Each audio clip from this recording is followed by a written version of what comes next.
Cheers.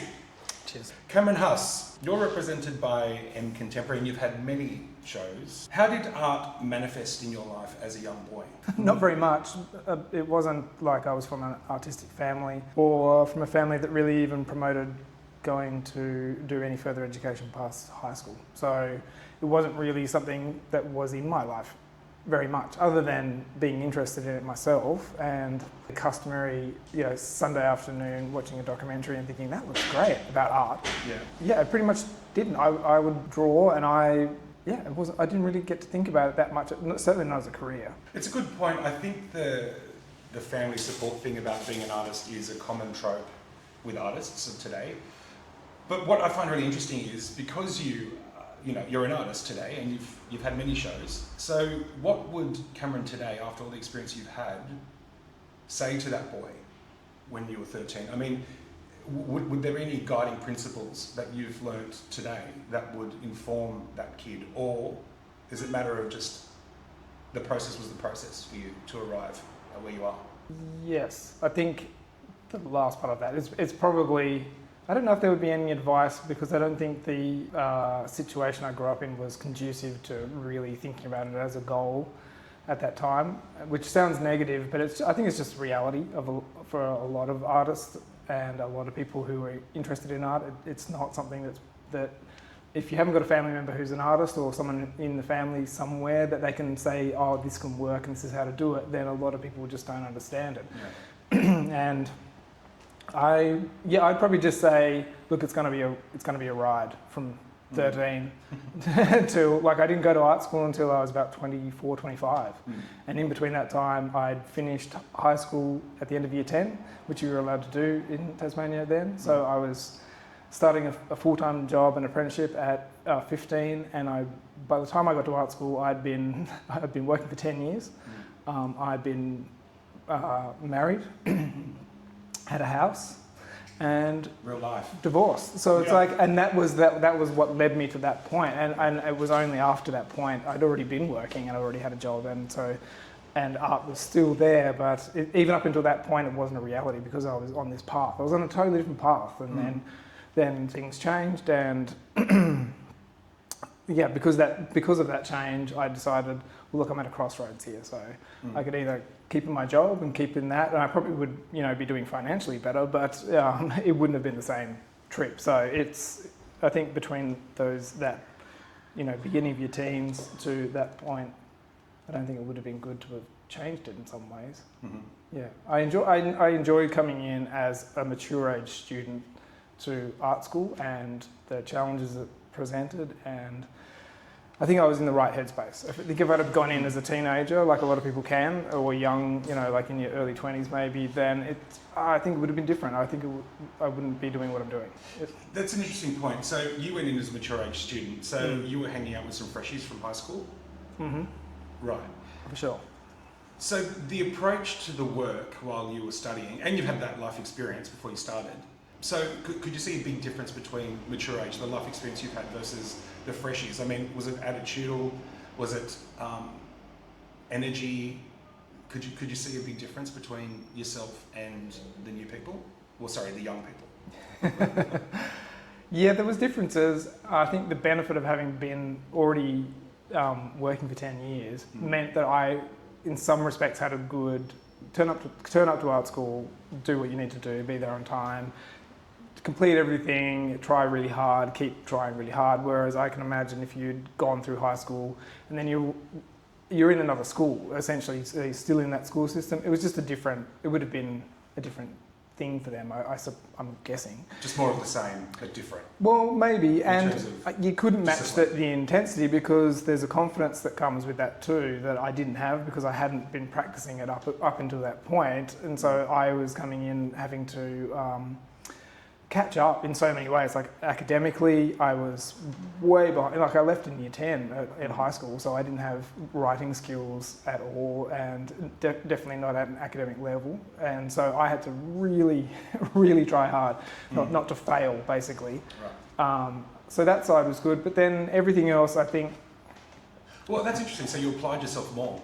really. Oh, You yeah. really went hard. Oh, yeah, Got it. that's where I was at a complete disadvantage. And I think as well, I just saw people just so much confidence, so much more confidence, whether that's just because there had been a continual practice of that. I suppose if you had selected to do this all the way through. They've never paid for an electricity bill. How do they know? Well, look, that was the other thing, I suppose. It gave you a sense of like, I'm not going to fail at this. Yeah. I'm here because I chose to be here. It wasn't just like, oh, I'm still working out what I'm going to do. And not to say that everyone was there for that, but I knew exactly what I wanted. I wasn't there, randomly or what have you.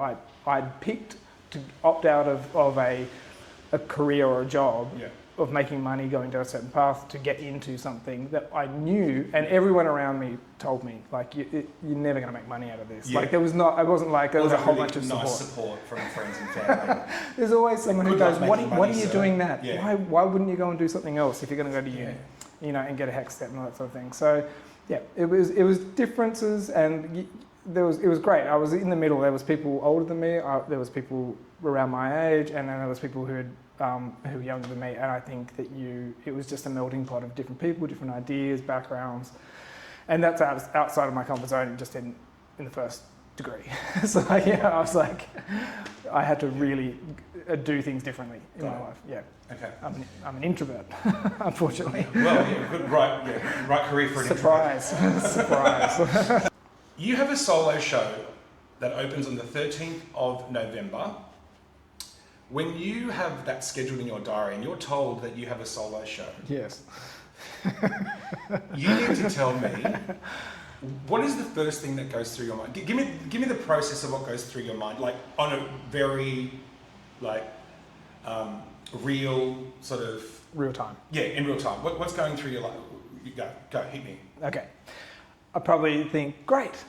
And then I think, forget about it for a little bit and just put it off a little. And more often than not, I've already got work started for something. Like, I'm not working. I don't go, break time. Mm-hmm. So I think, I've already got something going. And then I'll probably go back and look at that and see where that's going. And if I don't like it, then I'll start something different, or depends. Like now, I haven't even had the show, and I'm probably still thinking of the next show anyway. Yeah. But that might change. So the work might change.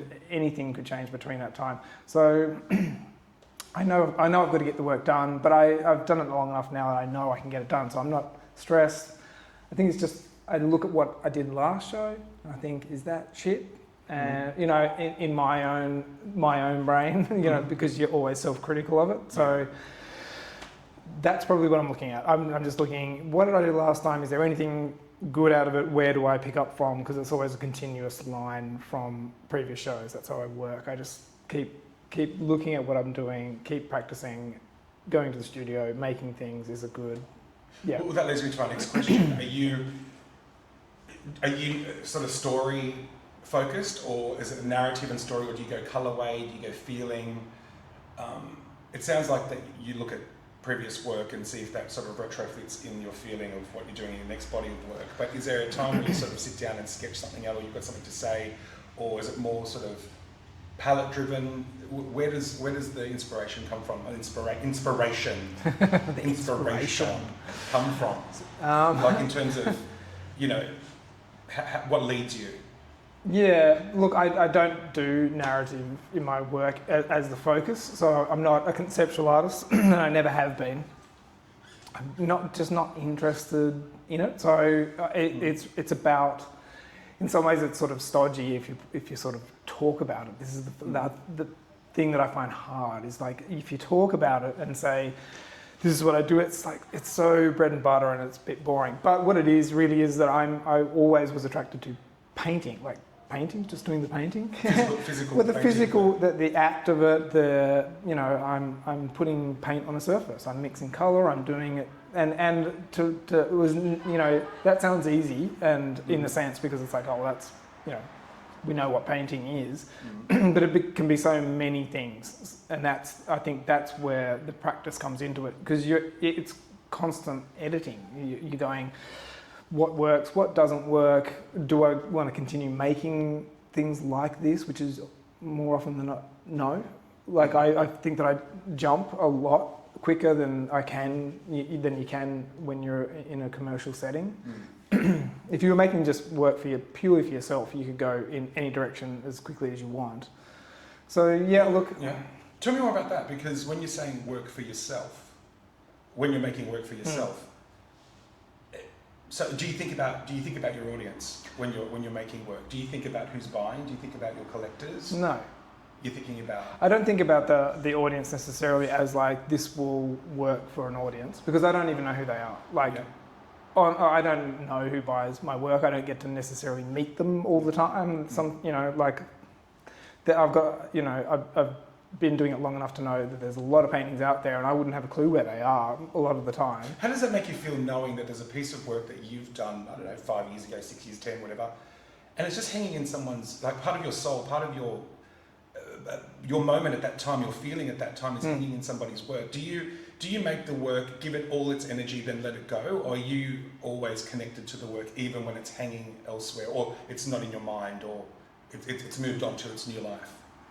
All of that, in a sense. Like, it's always moved on, and even once it's done, it's moved on. As soon as it's out of the studio, it's over.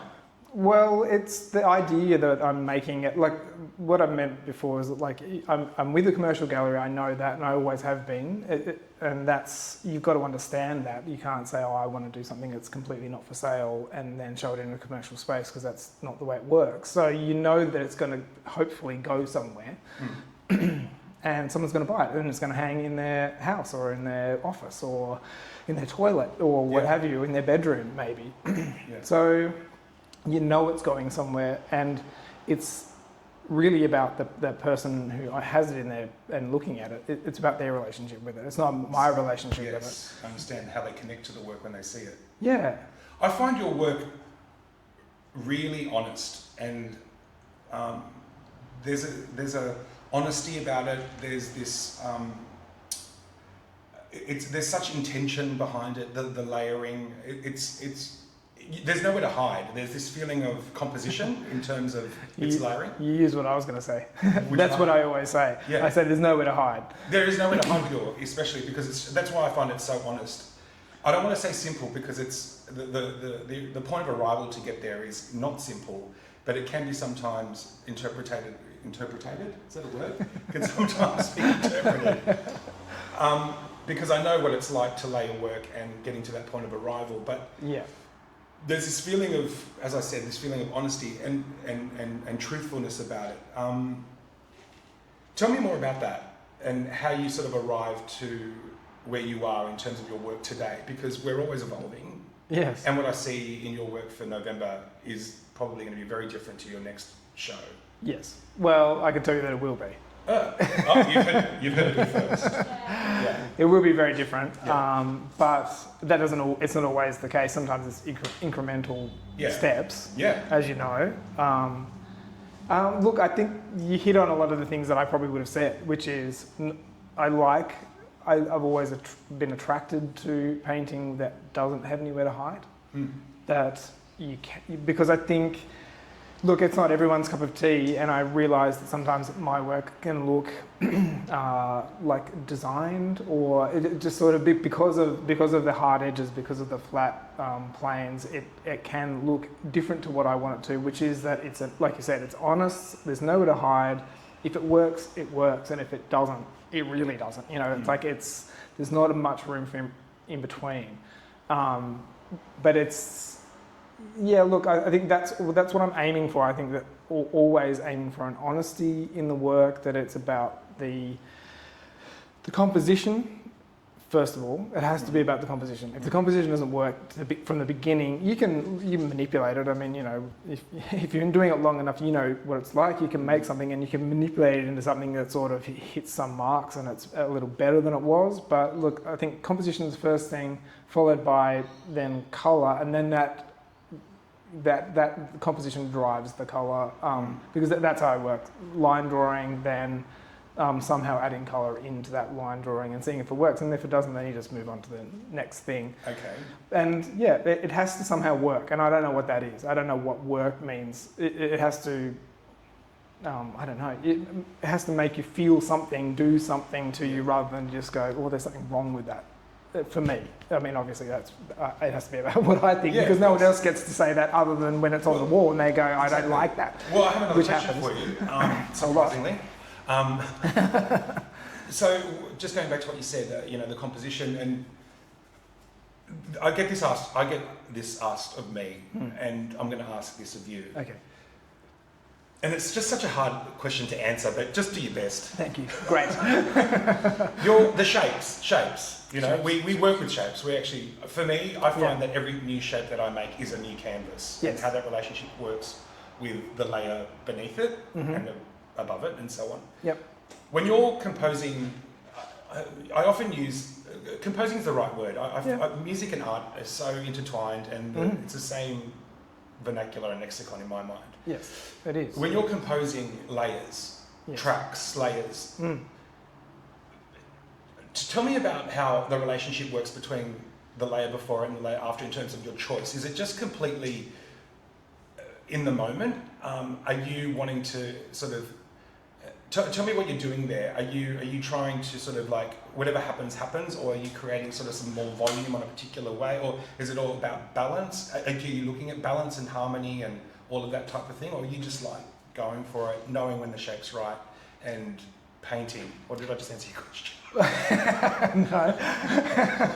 Well, again, it is all of those, but I think because I start with line drawings, so it's just black and white line drawings most of the time. On the canvas or away from the canvas? I draw everything. I mean, that's my National Art School training in me. It's just like everything's drawn before I get anywhere near it, because I find that saves a lot of time. And also, if some people like to do it on the canvas, but I would be there forever just getting the colour right. And I've gone through different processes and different ways to get colour, and I always... Are you sketching shape and colour? Not at the same time, no. Right. Right. So well, not for this show that's coming up, but next show might change that, and that'll be a big, huge step. So I'm already working on that now, and that is something that's been bubbling away. It doesn't sound like big steps, but these, like you said, it's hard to explain, but it is definitely about volume. Like there seems to be a central theme that there will be a shape that will have more volume within the work, and that can dominate, or sometimes it doesn't. And it is about a harmony, but it's definitely not, that's the wrong word. It's not harmony, because sometimes it's about when they push away from each other can be when it works better, because there's many iterations of one drawing that might end up with different colours that starts one way and looks different by the time it gets to the actual putting paint on. And so that process, look, it's the shapes, the way the shapes are is you get in a bit of a groove and you follow a run of things, or that's what I find that I'm doing, and think some things work, and sometimes it's trying to hit that again, you go, oh, I really liked the 2 paintings out of the last show, when you're being self-critical of your own work, and you might go, they're doing something, and they might not have been popular, and they might not have been other people's favourite, but you go, I want to try to find something in there that I can continue with. And that might be a certain shape, but then I've done that before, and it's just like, that's shit, and I can't get back there. It's just a one and finish. So you're constantly sometimes going around in circles, and sometimes you just go, oh, we'll forget that and do something else, and then you get sick of it. We give ourselves such a hard time. Yeah, I think you're right, when you're doing it and you're, like you said, it's something that's private in your studio, you just go, and then when you stick it out in public, it's that's the fun part, hell, isn't it? Yeah. Which leads me to, how do you feel about that? I mean, you're working in isolation most of the time. Yeah. Message. You're working in isolation most of the time, and for a long time, I'm assuming. For a lead up for a show. Yes. For a lead up to a show. Yeah. Which I love. Yeah. I love working in isolation. You do? Yeah. All the time? Yeah, like I've had people say, why don't you do a collaboration? Why don't you do this? And I just think... no. No. Yeah. Maybe, but fuck no. But even then, I'm just not that sort of... That's where I think music and visual arts divide. Because a lot of the time it's all about collaboration. That's if you're, yeah, that's if Even if, a player in an ensemble, yeah. Well, yeah, even if you're, composers, I'm assuming. well, even then, I suppose maybe don't want to stretch it too far outside of my knowledge, but you know, How do you keep your voices at bay when you're working on your own for so long? How do you keep the voices quiet? Because you're in isolation. Yeah, because you're in isolation. Is it drugs? Is it drugs? Not all the time. Sometimes they get louder. Yeah, I don't know. No, like I'm a constant self-talker. Like I talk to myself all the time. Good. That's in my head. Yeah, it is. And then when no one's there, you realise something's happening. No, but I like the isolation and I like not working with other people because when I walk into the studio, I just think this is my space. Yeah. That is the biggest joy of being an artist. It's like no one's telling me what to do in this space, and I think that goes back to just being a kid. Mm-hmm. You know, you want your own space, and that's what you crave. You either want affirmation, which is one part of being a kid, but you also want I don't know, your own space. And I just love it. It's not a job that anyone can tell me what to do. And even if it's shit, I'm going to know it's shit before they do, you know, before it gets to any sort of public space, which can be a blessing and a curse in a sense, because before a show, you might be already thinking, this isn't the best I've ever done, but it's what I've got. And you have to go with it because there's no time to change it. So yeah, look, it can be good and it can be bad, but I personally love the studio space. And sometimes you just don't want to be in there. Yeah, I'm sure you know that feeling where you go, I've got to get in here because I've got to get this work done, or I've got to finish this thing. It's bugging me. But you know, I learnt early on from other artists, you know, in lectures saying, even if you just go in there, clean up. Just be in the space every day, you know. And do something. Yeah, exactly. Well, after reading Gerhard Richter's The Daily Practice of Painting, it's like it is if you can try to make it as daily, as regular as possible, then it becomes a different practice. But yeah, I love it. Yeah. Love being in the studio. Are you the same person after a body of work than when you first started? Same person. You're the same person? Nothing's shifted, grown? Well... Okay, give me, what if there's some, okay, so that you've made the work and there's some distance between you making the work and then it's exhibited at a gallery, at the gallery, and you walk in for the first time, you probably haven't seen it for a while. And so when you walk in, tell me the feeling. What does it feel like when you're walking around, looking at your work, about to be exposed? What you did in such isolation is now going to be exposed, and it's going to be judged, and it's going to all that stuff criticised, and the rest of it. Yeah. Tell me how you're feeling then. Well, I don't know if I've ever separated all the emotions that you go through, because in the beginning you walk in and you go, well, I personally don't have a space that I can even put all the work up in one hit, so I don't even get to see what they look like as a group a lot of the time, which is a downside of having a small space, but you've got to work with what you've got. So most of the time I'm just looking at that work and then I'm rejudging. With a critical eye? Yeah, totally critical eye. It's always critical eye, unfortunately. I mean, that's the worst part of working for yourself and not, in the sense of not collaborating, because you haven't got someone else going, oh, this is great, even though people are telling you that, you're always just going, yeah, okay. What does that feel like? What does it feel like? What's praise feel like for you? It's sort of like water off a duck's back, I think, a lot of the time. I find it so hard to take it on board. Why, you think? I don't know. Upbringing. Well, there is a thing, I think it's Australian culture, the tall poppy syndrome. You do not talk about yourself too much, and you don't big yourself. And I think that might be a cultural shift and a generational shift. And you know, you take on generations before you. It's like if you were talking about yourself and thinking things were good, then there's something wrong with you. It's just like, and so that in a way you do have to shift it, even if it's not a generational or cultural shift, because you've got to think that it's good sometimes, and you've got to give yourself a little bit of credit, otherwise you wouldn't keep going. You'd just be in a pit of despair. Different. So, what are you listening to at the moment in the studio? What song are you listening to at the moment in the studio? Neil Diamond, Cracklin' Rosie. Oh, on repeat? Yeah. Yeah. It is a bit. Tell me, first answer that comes to your mind, first word that comes to your mind, tell me, what is the buzzword that the art world uses that you absolutely cringe, want to smash things, can't stand? Every time, it's juxtapose. Are you serious? Yes. Me too. And you know what else? Immersive. Well, we say it when we're trying to sound like we're not idiots, but we are. Yeah. Well, I am. Yeah, I am too. I don't know about you. Fucking major idiot. Look, here I am. I make art for a living. 20, yeah, that's And right. Yeah. Are you making art for a living? Tick the first box. Yeah, Yeah. go to question 13. Yeah, that's right. Shit artists say. Juxtapose. Maybe, maybe not. How do they order Uber Eats if they're not selling I don't. art? Well, I think. Day jobs? Yeah. Well, like, tell me how many artists you know who don't have a day job. That's the thing. Like permanently and have done for a long time. I mean, I think I've had a little stint, and yes, not anymore. I've had a little stint. It was great. But then there's commercial realities of life. There's real realities. Unfortunately, well, it depends. I mean, what it's like. It goes up and down. Things happen in the world outside of art that you can't change. You can't do anything about it. Like COVID.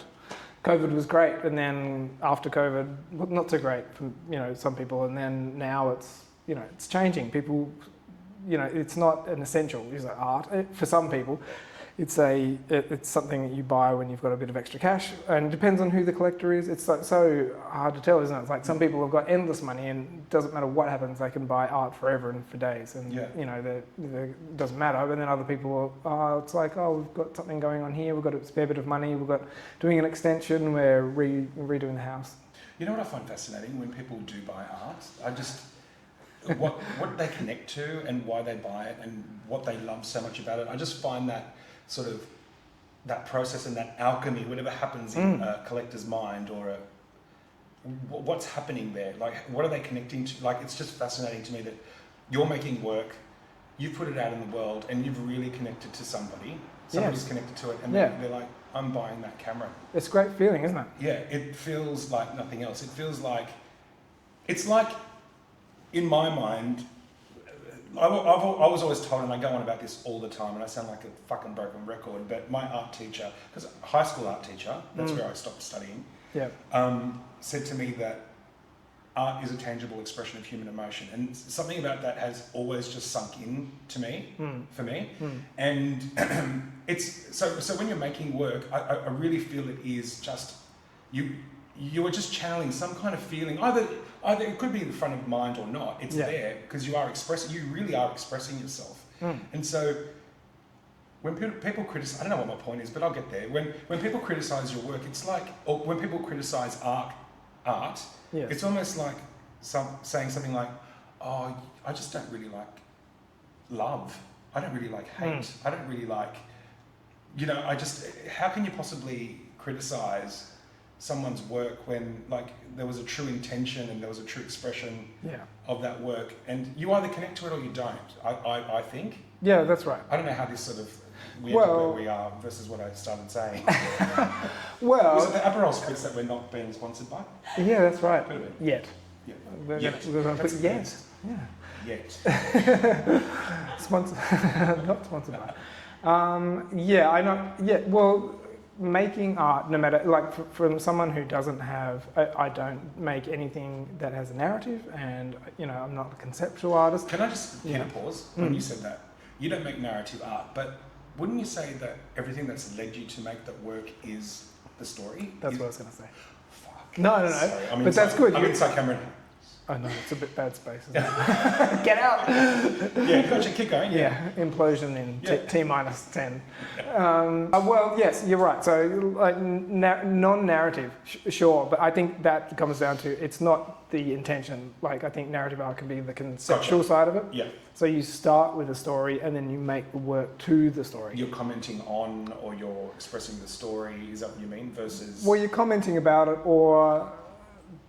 that's the spark that sparks the idea that makes you start, and the narrative can change different times about different things, and so you make work to the idea rather than it being making work about the work, and that's what I do. And in that sense, then you can't say that it's not narrative work if you're going to look broader, because it's like it's like at a very basic, non-scientific. Is that, I mean, it's, you're making something in this, you know, meat bag, which is just it's going through this thing, and then it comes out through these things, you know, and you're using these things, you know, and this is, you know, you only see, it's an interpretation of your brain. These aren't the things that see, it's your brain seeing. Yeah. And so there's no way to make something without it being a narrative. You're like, exactly like you said, it's all narrative, but it's better about whether or not you then choose to opt into making the work specific about something.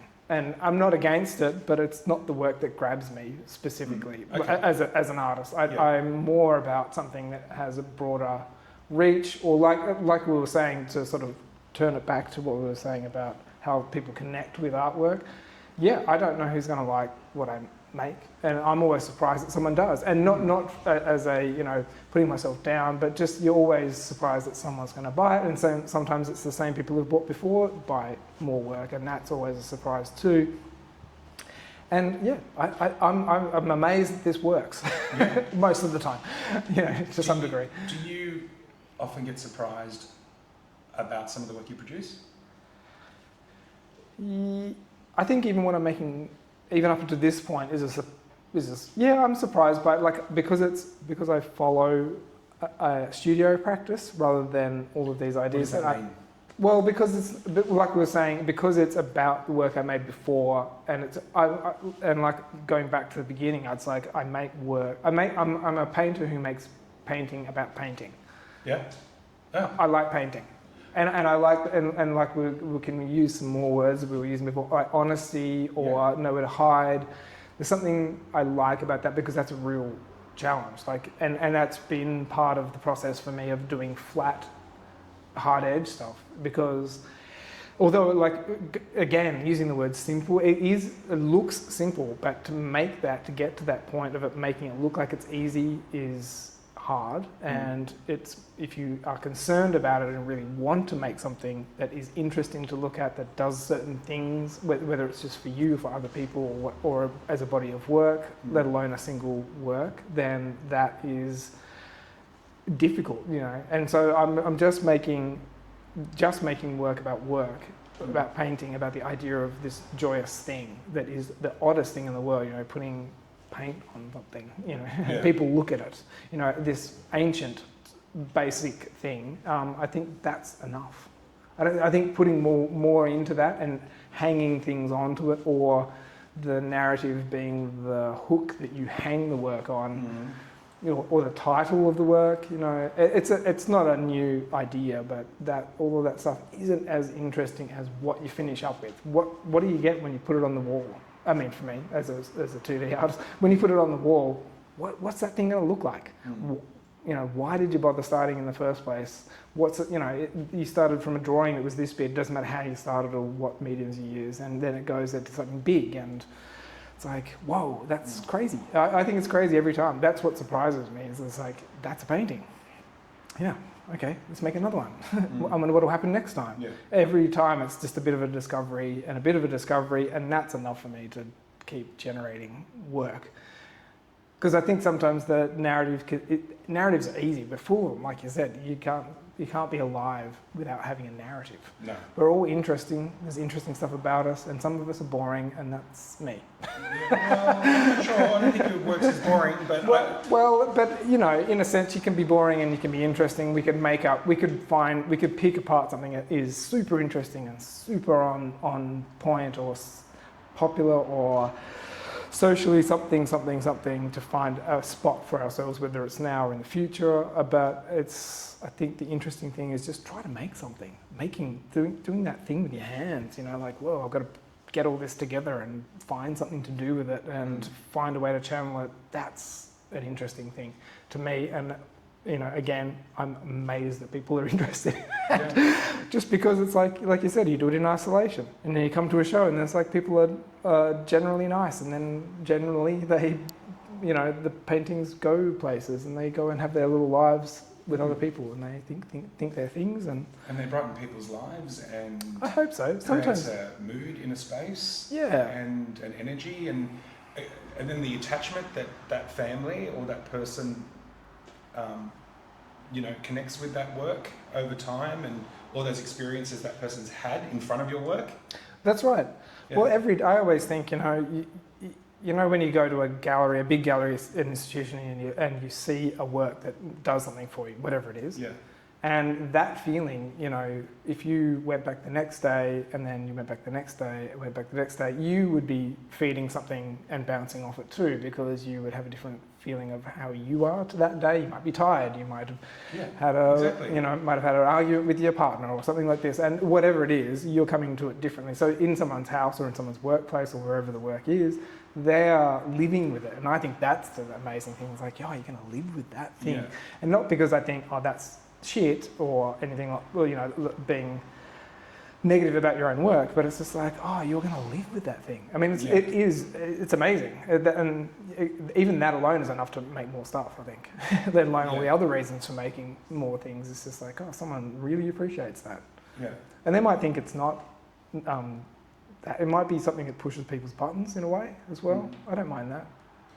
Well, what I like about, I guess that what we have in common with both our work is, because it's so, I guess it's pure, it's honest, it's people can either immediately connect to it or they don't.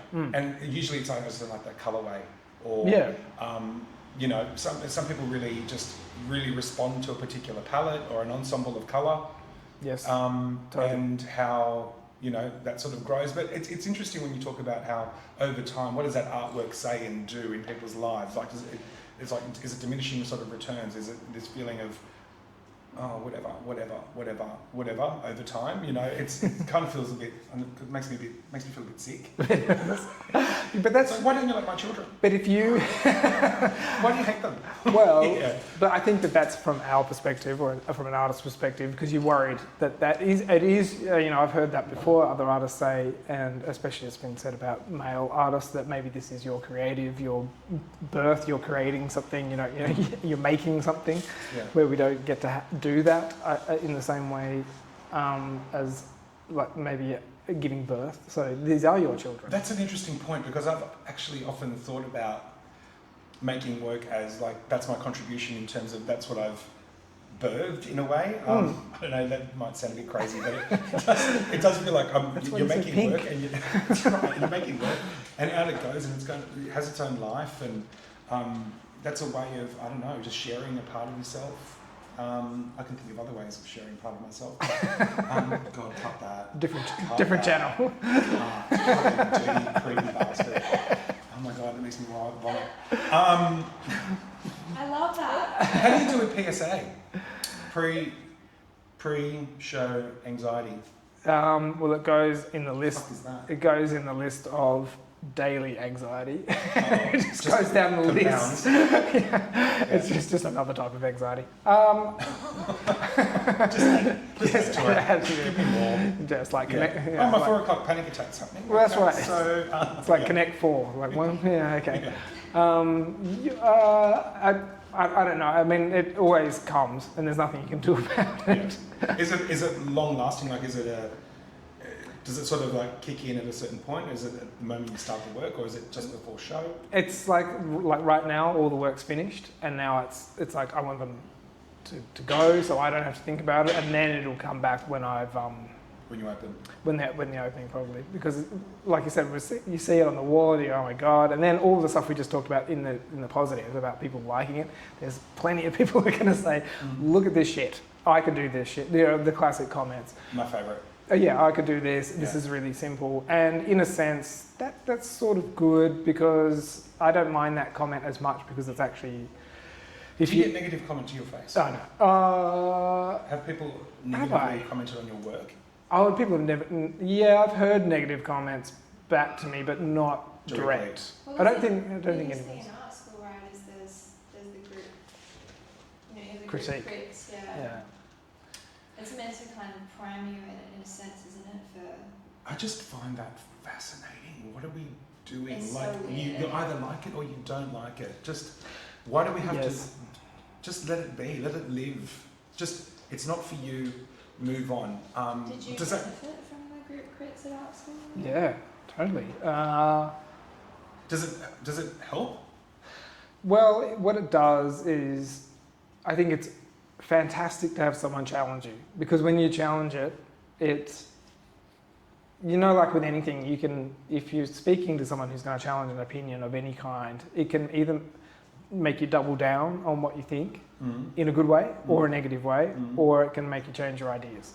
And you might go, I've never thought about it like that. I mean, that's the hopeful side, isn't it? That you're speaking to someone who's going to give you an idea that you didn't have, and it's like, I've never seen it like that before. Or you, more often than not, double down because I think in the art school sense, it was probably, too sure.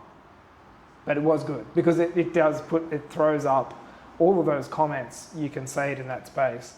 And yeah, I mean, there was negative comments at art school, or negative feelings, because what it would look like, I suppose, to some people is that it would be, like you said, it looks simple, it's just colours, and even back then it was geometric, really geometric, so following a very 1960s American palette and everything. Yeah. And so it's something that I enjoy, but it looks like, you're just doing patterns and shapes, and this is and we're dealing with all these other things, and which a lot of people are, they're dealing with big questions and all those narratives and all that sort of stuff. So in that comparison, you sort of feel like doing them a disservice, but somehow feeling like you're dumbing it down, when it's not about that. It's actually just talking about a different type of problem, a different type of question, So it is good. I think it is good if it's constructive. If someone's just there saying, what the fuck's this shit? Someone's being an asshole. Yeah. Which I've never had, but there'll be endless. You find more beyond. people. Totally. There'll be so many. No one's going to tell you that to your face. No one's going. They're probably not at that show, but I mean, they wouldn't be at the gallery. But then again, maybe they are. Maybe they've got like a very, I've had reviews outside of, at a gallery. I've had people write in the newspaper about what I do, and it's like, it's never, it's always, it's somewhere a little bit of a slap and then a little bit of a back pat, and so, you just got to take it. A bit of a hit and a hug. Yeah. Why do you think people have the need to criticise? Like, why is that a thing? Just why? Why is it? It's like, why do we need? Is it because we need to sort of move on? We need to learn more? Well, I don't know. Again, I just keep going back to, you like it or you don't like it. It's juvenile, it's not. It says something, it doesn't. It's not for you. But don't shit on people. Don't punch down. Like, I find it so infuriating. Just keep your a work you don't like to yourself. I mean, this is not just art. This is everything. This is music. This is film. But I mean, people is it just a natural state of human condition? Well, I think it's group ideas, maybe sometimes, and it happens with music all the time. Oh, beyond. But music, I think. And in a sense, that's where it comes from. Maybe people get used to it, but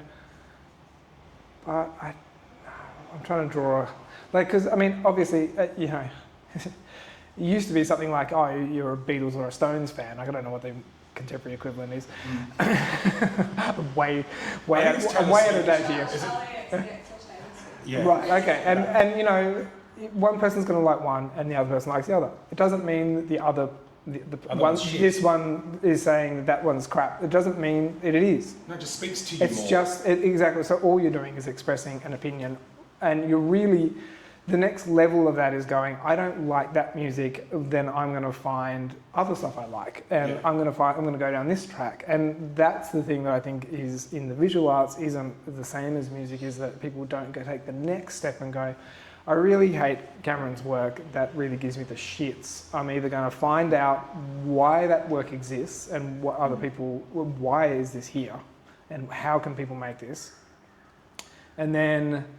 Or you go, I really like, and then you're affirming your likes, and then you go left, and then you go right, and you take the forks, or all you've got to do is find the artist that you like and look at who they're looking at, and then and that's that's a classic art school thing that I was very happy to learn, which was just like you look at one person, and then you go to the library, and then you read the book, and then the person will say, this is where they were, this is what they were looking at, this is who they were talking to, this is the group of people, and you go, oh, that person, their work, that sounds interesting. Then you go find a book about that person. I mean, it's classic, just research. Yeah.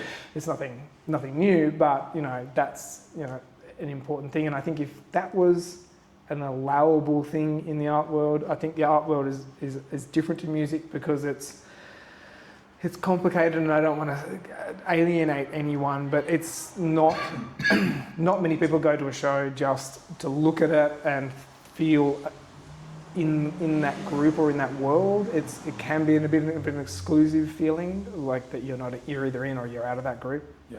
Of either viewers or buyers or what have you, and it's hard to feel like you're in. And I think it might that sort of negativity might be a self-defense mechanism of being able to have that opinion, and it's a strong one. And if you don't like it, then you don't have to really back it up. Yeah. That sort of thing. It doesn't have to be a visual artist. Yeah. That inspires you. Someone I've been looking at recently, Agnes Martin. Re-looking at, I should say. Agnes Martin. Yeah. I feel like I need to say something really intelligent about her, but I don't know who it is. No, I'd never know who everyone says, oh, do you know this person? It's like, no.